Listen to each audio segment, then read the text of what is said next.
Walk two moons, the photograph. The next day was most peculable, as Mrs. Partridge would say. Phoebe arrived at school with another message which had found on her porch that morning. We never know the worth of water until the well is dry. It's a clue, Phoebe said. Maybe my mother is hidden in the well. I walked straight into Ben when I went to my locker. That grapefruit aroma was in the air. He looked past me at Phoebe, who was going into class. Is she going to wear that ratty old sweater every day? He asked. It's not ratty, I said. It's her mother's. Speaking of mothers, what I wanted to ask you, I was trying to find a way to ask about his own mother, but he interrupted me. You've got something on your face, he said. He reached up and with soft, warm fingers he rubbed the side of my face. It's probably your breakfast. I don't know what came over me. I was going to kiss him.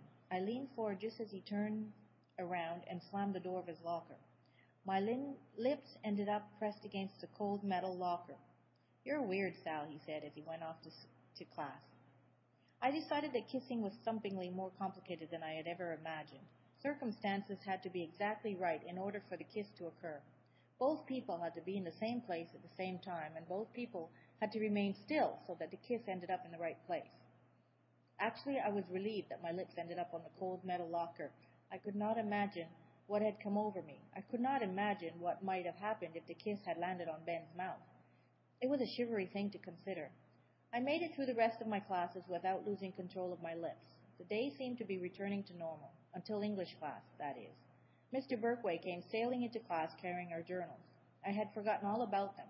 He was leaping all over the place, exclaiming, Dynamite! Unbelievable! Incredible! He said he couldn't wait to share the journals with the class.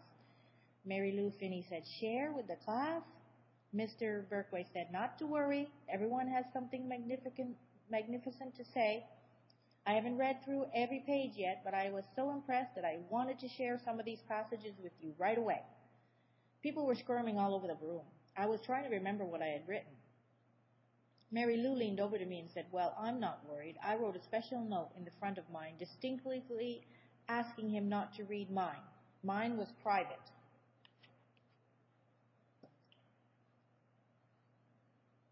Mr. Berkway smiled all around the room at each nervous face. You needn't worry, he said. I will change any names that you've used, and in case some of you are nervous about sharing your thoughts and observations, I will fold this piece of yellow paper over the cover of which journal I am reading so that you cannot possibly know whose it is.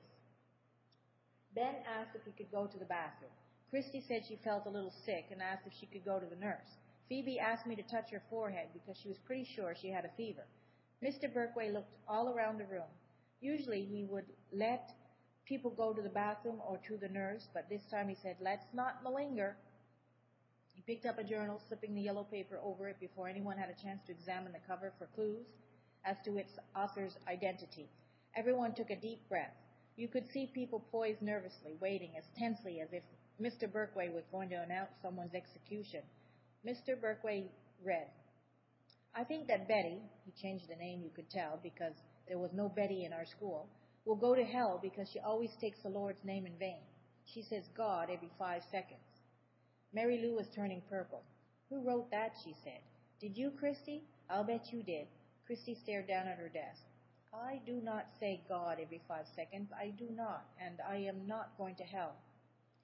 Mr. Berkway tried to intervene. Excuse, omnipotent, Mary Lou said. That's what I say now. I say omnipotent, and Alpha and Omega. Mr. Berkway was desperately trying to explain what he had enjoyed about that passage. He said that most of us are not aware that we might be using words such as God, which offend other people. Mary Lou leaned over to me and said, Is he serious? Does he actually really and truly believe that beef-brained Christy is troubled by my saying God, which I do not, by the way, say anymore anyway? Omnipotent.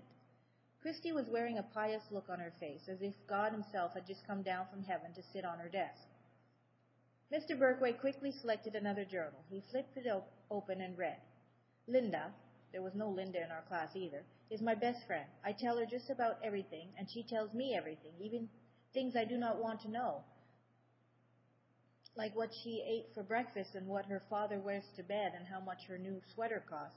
Sometimes things like that are just not interesting. Mr. Berkway was saying how much he liked this passage because it showed that even though someone might be our best friend, he or she could still drive us crazy. Beth Ann turned all the way around in her seat and sent wicked eyebrow messages to Mary Lou.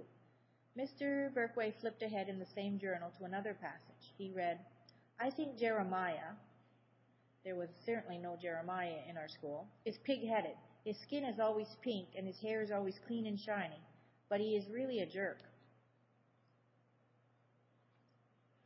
I thought Finney was going to fall out of her chair. Alex was bright pink.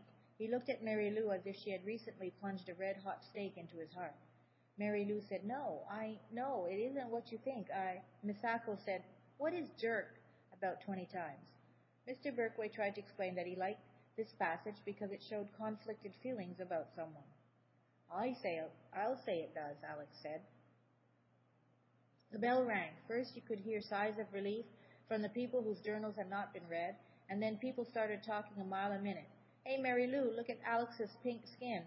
And hey, Mary Lou, what does Beth Ann's father wear to bed? Beth Ann was standing about 1 inch away from Mary Lou's face. I do not talk on and on, Beth Ann said, and that wasn't very nice of you to mention that.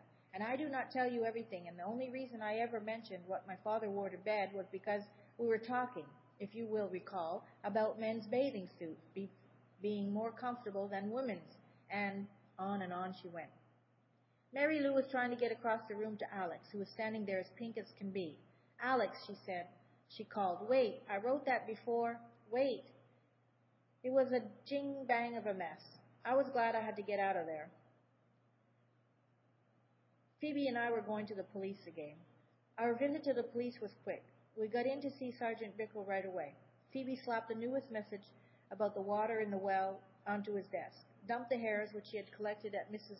Cadaver's house on top of the message, and then placed her list of further items to investigate on top of that.